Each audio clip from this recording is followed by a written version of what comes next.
नमस्कार दोस्तों, आप कैसे हैं। हमने अब तक स्वर्णिम भारत जो हमारा चैप्टर चल रहा था उस स्वर्णिम भारत में हमने मौर्य वंश के बाद हमने शुंग काल और शुंग काल के बाद आज हम पढ़ रहे हैं पाल वंश। अब इस स्वर्णिम भारत में हम यह पढ़ेंगे कि प्रारंभ से लेकर यानी कि जब से हम शासन काल का उद्भव देखते हैं वहां से लेकर 1206 ईस्वी तक कैसा शासन रहा। इसके अंतर्गत जो पाल वंश है उसमें हम देखते हैं कि जो पाल वंश का उद्भव है वो बंगाल में हुआ। पाल वंश का उद्भव बंगाल में हुआ था और पाल वंश के जो संस्थापक थे वो गोपाल थे। पाल वंश के जो संस्थापक का नाम था वो गोपाल था। धर्मपाल इस वंश का महान राजा था। जो धर्मपाल था उसने त्रिकोणात्मक संघर्ष में भी एक महत्वपूर्ण भूमिका अदा की थी। जो धर्मपाल था उसने राष्ट्रकूटों और प्रतिहार वंश के साथ इनका एक त्रिकोणात्मक संघर्ष हुआ। तो ये क्वेश्चन भी एग्जाम में कई बार पूछा जाता है कि त्रिकोणात्मक संघर्ष किनके बीच हुआ। तो त्रिकोणात्मक संघर्ष प्रतिहारों के बीच में, पालों के बीच में और राष्ट्रकूटों के बीच में। तो प्रतिहार, पाल और राष्ट्रकूटों के बीच में हुआ जिसमें धर्मपाल ने अपनी एक महत्वपूर्ण भूमिका निभाई। धर्मपाल का पुत्र देवपाल ने अपनी राजधानी को पाटलिपुत्र से बंगाल ले गया। यानी कि इसका जो पुत्र देवपाल था वो भी एक महान शक्तिशाली राजा था जिसने अपनी राजधानी को पाटलिपुत्र से बंगाल को ले गया। इसमें जो सबसे महत्वपूर्ण बात है वो ये कि जो पाल वंशी राजा थे वो बौद्ध थे।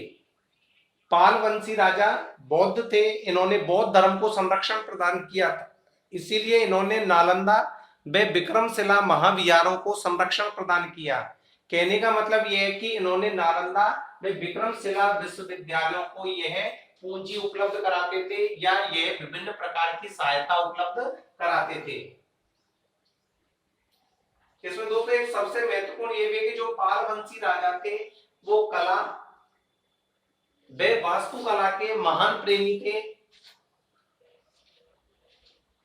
उन्होंने धीमान व बिटपाल जैसे महान शिल्पियों को भी संरक्षण प्रदान किया था। यानी कि इन्होंने धीमान व बिटपाल जैसे महान शिल्पियों को भी संरक्षण प्रदान किया। पाल युग के अनेक जलाशय हमें दीनापुर जिले में अभी भी बचे हुए हैं।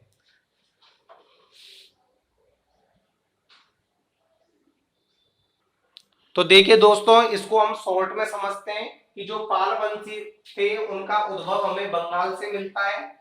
इसके जो संस्थापक थे वो गोपाल थे। इस वंश का जो सबसे महान शक्तिशाली राजा था वो धर्मपाल था। जो इस वंश का महान राजा था धर्मपाल का पुत्र देवपाल भी एक शक्तिशाली राजा था जिसने अपनी राजधानी को पाटलिपुत्र से कहां ले गया था, बंगाल ले गया था। पाल वंशी जो राजा थे वो बौद्ध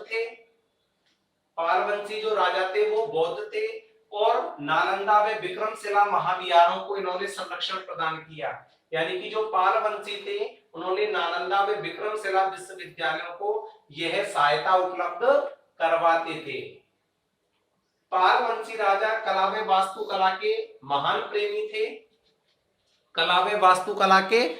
प्रेमी थे और उन्होंने धीमान व बिटपाल जैसे महान शिल्पियों को भी संरक्षण प्रदान किया था।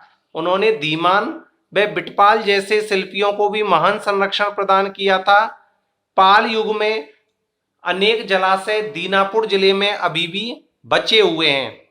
यानी कि हमें इनके अवशेष, पाल युग के अनेक अवशेष हमें दीनापुर जिले में प्राप्त होते हैं। तो दोस्तों आपको ये पाल वंश समझ में आ गया होगा।